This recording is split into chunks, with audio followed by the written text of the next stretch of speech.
जब से होश संभाला है तब से मेरे दिल में अपने भाई के प्रति नफरत बढ़ती ही गई। और जब भैया अमेरिका जाने वाले हैं ये बात मुझे पता चली तो यह जानकर मैं बहुत खुश हुआ। भैया से भी ज़्यादा खुशी मुझे हुई थी। जानते हो क्यों? अब मुझे उनके पुराने कपड़े जूते नहीं पहनने पड़ेंगे। बस यह सोचकर ही मैं बेहद खुश था। आज तक मैं हमेशा उनके पुराने कपड़े जूते यहाँ तक कि किताबें भी इस्तेमाल करता आया था। बस एक दिवाली ही थी जब मुझे नए कपड़े मिलते थे। पुरानी चीज़ों का इस्तेमाल कर करके मैं उब गया था। माँ से मैं हमेशा शिकायत करता था, माँ मैं क्या ज़िंदगी भर पुरानी चीज़ें इस्तेमाल करूँगा? बेटे वह तुमसे 2 साल ही तो बड़ा है। तुम बेटे भी ना जल्दी जल्दी बड़े हो जाते हो। अभी उसे तो 1 साल में कपड़े छोटे होते हैं। उसे नए सिलवा देती हूँ लेकिन ये कपड़े मैं अच्छे से धो कर रखती हूँ। देखो ना बिल्कुल नए जैसे दिखते हैं। तो क्या हर्ज है? जूतों का भी ऐसे ही है। अब किताबों का पूछोगे तो हर साल कहाँ सिलेबस बदलता है। उसकी किताबें भी तुम्हारे काम आ जाती है। देखो बेटे बाइंडिंग करके अच्छा कवर लगा कर देती हूँ तुम्हें। फिर क्यों फजूल खर्च करना? मेरा अच्छा बेटा तेरे लिए भी नई चीज़ें लाएंगे। माँ शहद में घुली मीठी जबान से समझाती थी और मैं चुप हो जाता था। मुझे कभी भी नई चीज़ें नहीं मिलती थी। स्कूल के पहले दिन दोस्तों की नई किताबें, यूनिफॉर्म, उनमें एक अलग ही गंध होती थी। इन सब से मैं बहुत प्रभावित होता था। साथ ही बहुत दुख होता था। क्या इस खुशी से मैं हमेशा के लिए वंचित रहूँगा? हमेशा यही सवाल मन में आता था। पुरानी किताबें इस्तेमाल करके मैं इतना उब गया था कि 10वीं कक्षा पास होने के बाद मैंने साइंस में एडमिशन लिया। भैया तब 12वीं कॉमर्स में थे। 11वीं कक्षा में मुझे पहली बार नई किताबें मिली और फिर केमिस्ट्री प्रैक्टिकल में मुझे चक्कर आने लगे, बदन पर धब्बे आने लगे। कुछ घर के उपाय करने के बाद पिताजी डॉक्टर के पास ले गए। अरे इसे तो केमिकल की एलर्जी है, केमिस्ट्री नहीं होगी इससे। इसका मतलब यह साइंस नहीं पढ़ पाएगा। बिल्कुल नहीं। डॉक्टर के साथ इस बातचीत के बाद पिताजी सोच में पड़ गए। आर्ट्स का तो स्कोप नहीं, फिर क्या? मेरा भी एडमिशन कॉमर्स में कराया गया और फिर से मैं उसी स्थिति में आ गया। भैया की वही पुरानी किताबें, गाइड्स, घर में सबसे छोटा करने के लिए मैं मन ही मन मम्मी पापा को कोसता रहा। भैया ने बीकॉम के बाद एमबीए किया और मैं सीए पूरा करने में जुट गया। सोचा चलो पुरानी किताबों का झमेला तो ख़त्म हुआ। एमबीए पूरा होने के बाद भैया कैंपस इंटरव्यू में एक विख्यात मल्टीनेशनल कंपनी में चुने गए। यही कंपनी उन्हें अमेरिका भेज रही थी। भैया भी ज़ोर शोर से तैयारी में जुटे थे और मैं भी मदद कर रहा था। वे अमेरिका चले गए। समय के साथ मेरा भी सीए पूरा हुआ। इंटरव्यू कॉल्स आने लगे। माँ इंटरव्यू कॉल्स आ रहे हैं, सोचता हूँ कुछ नए कपड़े सिलवाऊँ। माँ ने भैया की अलमारी खोलकर दिखाई। देखो भैया कितने सारे कपड़े छोड़ गया है, शायद तुम्हारे लिए ही। नए ही दिख रहे हैं, सूट भी है, ऐसे लग रहे हैं जैसे अभी अभी खरीदे हैं। फिर भी तुम्हें लगता हो तो लॉन्ड्री में दे देना। माँ क्या कह रही है? मैं समझ गया। मैं पहले ही इंटरव्यू में पास हो गया। माँ खुश हुई और बोली, देखो भैया के कपड़े की वजह से पहले ही इंटरव्यू में नौकरी मिल गई। वह बड़ा खुश होगा। एक तो पुराने कपड़े पहनकर मैं उब गया था और माँ जली पर नमक छिड़क रही थी। क्या मेरी गुणवत्ता का कोई मोल नहीं? माँ का भैया की ओर झुकाव मुझे दिल ही दिल में खाए जा रहा था। फिर पहली ही सैलरी में कुछ अच्छे कपड़े खरीदकर मैंने इस चक्रव्यूह को तोड़ा था और भैया के कपड़े मैंने अलमारी में लॉक कर डाले। मैं अपने लिए नई नई चीज़ें खरीदने लगा। भैया अमेरिका में सेटल हो गए। अब उन्हें शादी के लिए उच्च शिक्षित संपन्न रिश्ते आ रहे थे। भैया के कहे अनुसार हम लड़की देखने जा रहे थे। आखिरकार हमने भैया के लिए 4 लड़कियां चुनी। 1 महीने बाद भैया इंडिया लौटे। सब लड़कियों से मिले और प्रेरणा के साथ रिश्ता पक्का किया। प्रेरणा ने बीकॉम किया था। माँ बाप की वह इकलौती लड़की थी। उसके पिता देशमुख का स्पेयर पार्ट का कारखाना था। प्रेरणा सुंदर व सुशील थी। भाभी पसंद आई तुझे? भैया ने मुझसे पूछा। क्यों नहीं, इनके सामने ऐश्वर्या भी मात खा जाएगी। इतनी सुंदर और शालीन मेरी भाभी है। ऐसी भाभी किसको अच्छी नहीं लगेगी। जोड़ी तो खूब जच रही है आपकी। जल्दी ही सगाई हुई और 3 हफ्ते बाद शादी की तारीख तय हुई। सब खुशी में मशगूल थे। दोनों ओर शादी की शॉपिंग चल रही थी तो भैया ने मुझसे कहा, चल तू भी मेरे साथ शॉपिंग कर लेते हैं। सूट लेना है मुझे। मैं क्यों, सूट तो आपको लेना है तो भाभी के लेकर जाओ ना। भाभी? ओह प्रेरणा, ये क्या पुराने लोगों जैसा भाभी बुलाते हो। प्रेरणा बुलाओ। इतना अच्छा नाम है तो उन्हें बताइए मुझे मोहित नाम से बुलाए। ओफो, तुम दोनों भी ना, बताता हूँ उसे। लेकिन हम दोनों आज शॉपिंग करने जा रहे हैं। No more discussion. हम शॉपिंग करने गए। उन्होंने मेरे लिए भी अपने जैसा सूट खरीदा। यह मेरे लिए सरप्राइज था। शादी के दिन पहनने की शेरवानी भी दोनों की एक जैसी थी। भैया, शादी तुम्हारी है, मेरे लिए इन सब की क्या ज़रूरत थी। अरे तेरी भी तो जल्दी शादी होगी। उस वक्त जल्दबाजी नहीं होनी चाहिए। लगता है जेब गरम है आपकी।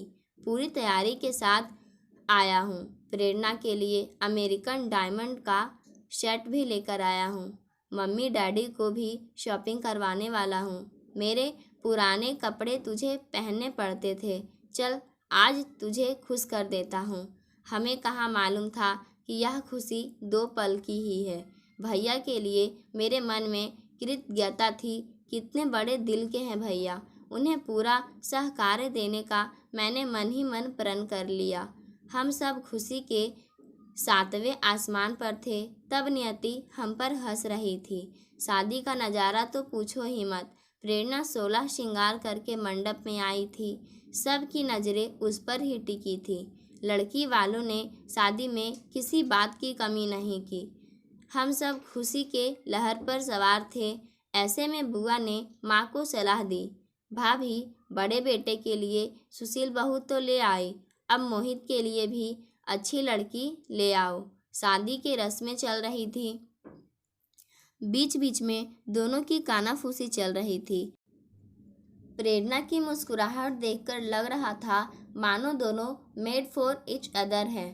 प्रेरणा के आने से घर में एक अजीब सी सुगंध फैल गई। बहुत ही कम समय में वह सारे घर में घुल मिल गई।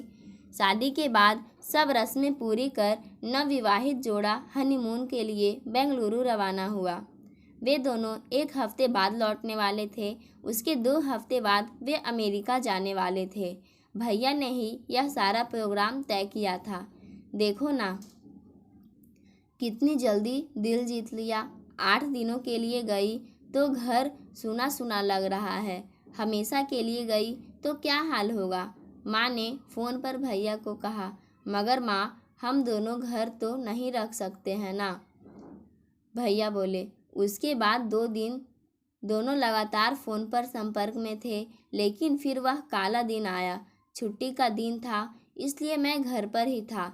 दोपहर 3 बजे मेरा मोबाइल बजा। हेलो, मैं प्रेरणा। मोहित, एक भयंकर घटना घटी है। वह रोते रोते बोल रही थी, घबराई लग रही थी। मैं भी सहम सा गया। प्रेरणा, शांत हो जाओ, रोना बंद करो।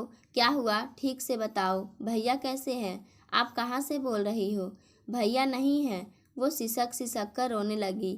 तनाव और डर से मैं अपना संयम खो बैठा और ज़ोर से चिल्लाया, नहीं है मतलब? हुआ क्या है? प्लीज़ जल्दी बताओ, मेरी टेंशन बढ़ती जा रही है। पहले रोना बंद करो। अब तक कुछ विचित्र हुआ है, यह माँ बाबूजी के ध्यान में आ गया था। वे भी हक्के बक्के रह गए थे। मोहित, आपके भैया अमेरिका चले गए, वह धीरज के साथ बोली। वो सुबह 10 बजे कोडाई कनाल की टिकटें निकालने के लिए बाहर गए। 2 दिन उधर रहकर मुंबई वापस आने का प्लान था। कुछ भी क्या बोल रही हो? आपको छोड़कर भैया कैसे चले गए और आपने जाने कैसे दिया? सब डिटेल में बताओ, कुछ तो सॉल्यूशन निकालेंगे। हम सब तुम्हारे साथ हैं, चिंता मत करो। मगर हुआ क्या है यह तो बताओ, खुद को संभालो और बताओ क्या हुआ। वह धीरज के साथ फिर से बोली। वो सुबह 10 बजे कोडाई कनाल की टिकटें निकालने के लिए बाहर गए। 2 दिन उधर रहकर मुंबई वापस आने का प्लान था। अगर उन्हें आने में देर हुई तो खाना खाने को कह गए थे। मैंने 2 बजे तक उनका इंतज़ार किया, पर अब उनका मोबाइल स्विच ऑफ आ रहा है। खाना खाने का सोच ही रही थी तो रूम बॉय एक लिफाफा लेकर आया। मुझे लगा बिल होगा। खोलकर देखा तो मैं अमेरिका जा रहा हूँ ऐसा चिट्ठी में लिखा था और आपके भैया ने नीचे साइन किया था। मेरे ऊपर मानो आसमान टूट पड़ा। बेहोश ही होना बाकी था। फिर जैसे तैसे मैंने हिम्मत जुटाई। बाद में देखा तो मेरे गहने भी नहीं थे जो रात को मैंने अलमारी में रखे थे। मेरे पास पैसे भी नहीं हैं। मैं बहुत असहाय हूँ। क्या करूँ मैं? अब पिताजी को भी नहीं बताया है। वह फिर से रोने लगी। मैं भी अंदर से पूरा हिल गया। खुद को संभाल कर उसे धीरज देना आवश्यक था। आपने अपने पिताजी को नहीं बताया, यह अच्छा किया। प्रेरणा, रो मत, आप अकेली नहीं हो। आपके पिताजी को कैसे बताना है यह मैं देखता हूँ। बहुत कठिन परिस्थिति है, लेकिन कोई ना कोई हल जरूर निकलेगा। आप होटल में ही रुको, कुछ खा लो। मैं सबसे बात करके उधर आपको लेने आता हूँ। आज रात नहीं तो सुबह तक हम लोग पहुँच जाएंगे। फ़ोन रखता हूँ। माँ बाबूजी को सारी कहानी सुनाई। बाबूजी बहुत शर्मिंदा थे।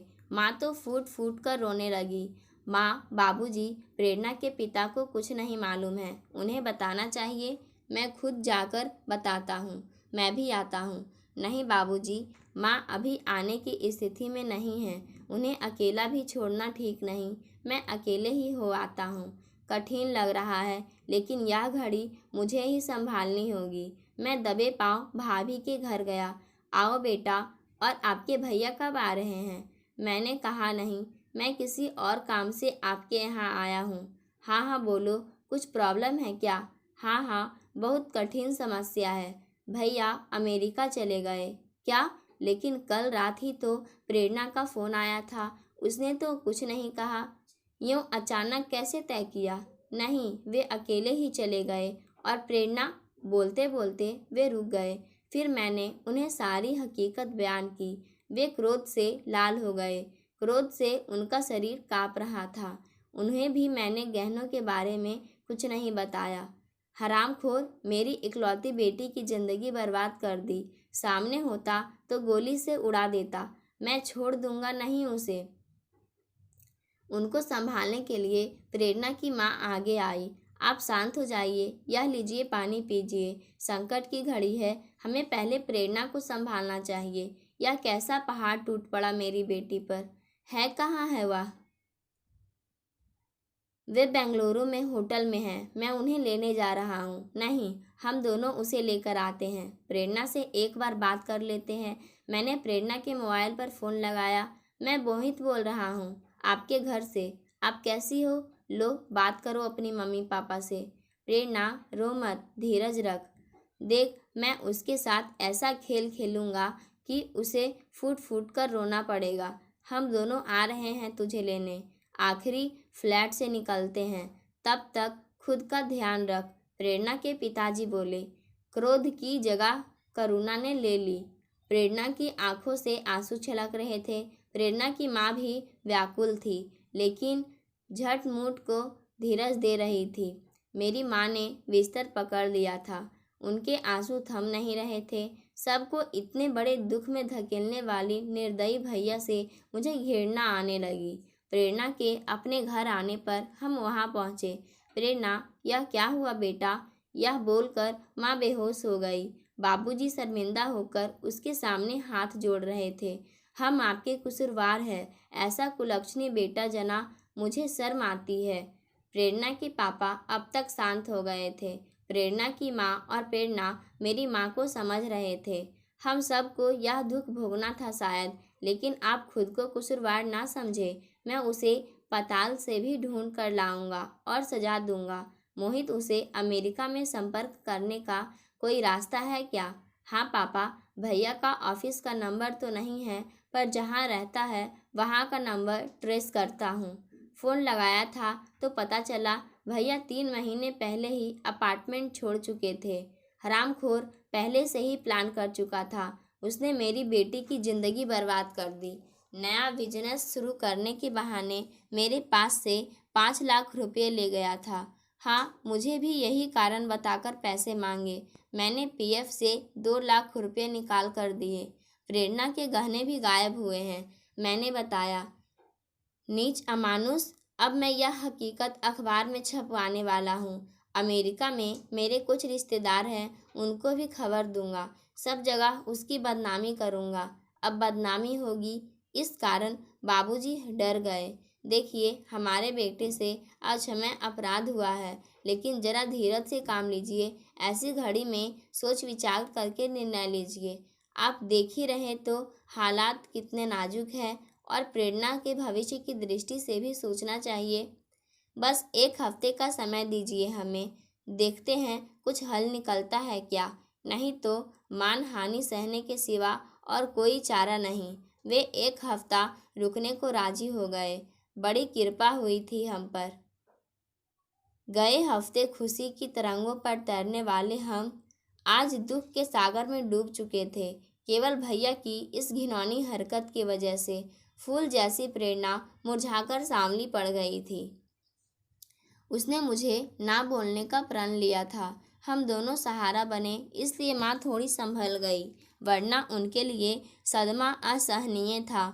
कल मुहा बच्ची की जिंदगी की होली कर डाली। सही कहती हो आप, हम उसके अपराधी हैं। कभी ना भरने वाला जख्म है यह।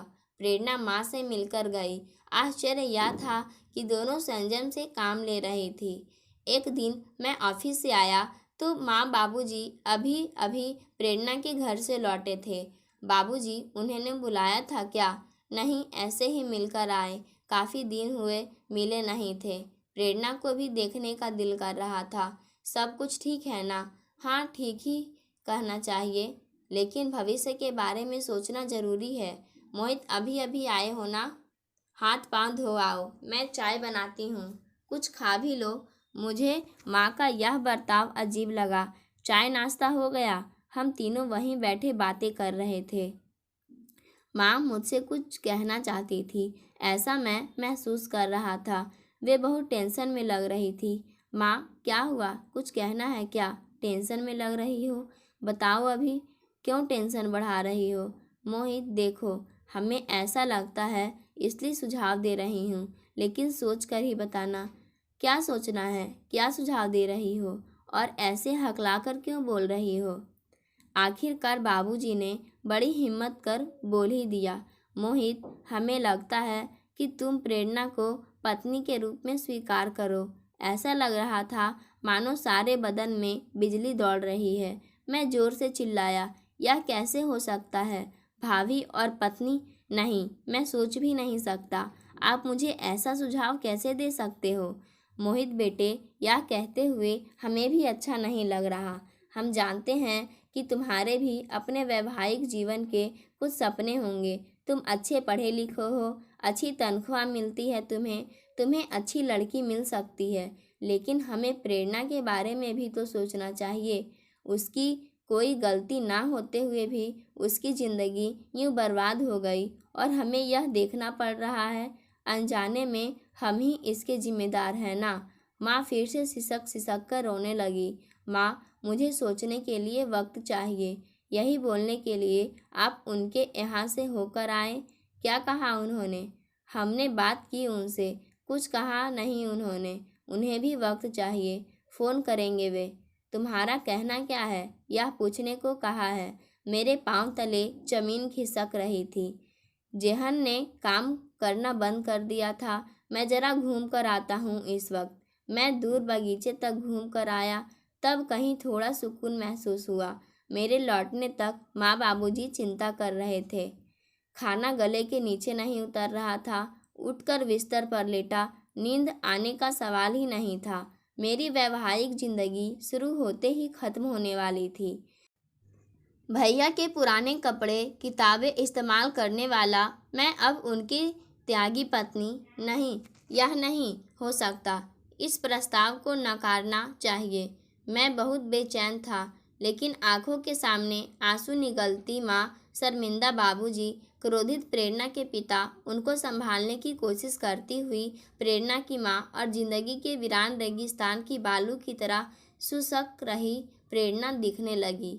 इन सब की नज़रें बड़ी आशा से मुझे देख रही है। ऐसा लगने लगा फिर से एक बार मेरे नसीब में उतरन ही आई थी। इस कल्पना से दिल जख्मी हो रहा था। ऐसी स्थिति में मुझे बचपन की एक घटना याद आई। भैया की ड्राइंग अच्छी थी, वे बहुत अच्छे चित्र बनाते थे और पूरे होने के बाद दोस्तों के दिखाने जाते थे। सारा सामान वैसे ही रखते थे। घर साफ होना चाहिए, इस पर बाबूजी का ध्यान रहता था। फिर माँ मुझे मनाती थी, मोहित ये सामान जरा उठाकर रख बेटे, वो देखेंगे तो बिगड़ेंगे। मैंने लड्डू बनाए हैं, मैं लाती हूँ तेरे लिए। माँ भैया अपना सामान क्यों न खुद नहीं रखते? लड्डू का लालच देकर आप मुझसे काम करवाती हो। भैया बिगाड़ेंगे और मैं संवारूंगा, यह अलिखित नियम बनाना है क्या आपने? माँ का यह अलिखित नियम मेरे पीछे हाथ धोकर पड़ा था। जिंदगी के इस मोड़ पर उसके किए अक्षम्य अपराध को मुझे ही सही करना था। मुझे ही अब प्रेरणा से शादी करनी थी। क्यों? क्योंकि वह सिर्फ मेरा बड़ा भाई है, इसलिए। मैं क्या करता? सब कुछ सहकर प्रेरणा से शादी करनी पड़ी। पाठकों, आज की कहानी यहीं समाप्त होती है। धन्यवाद।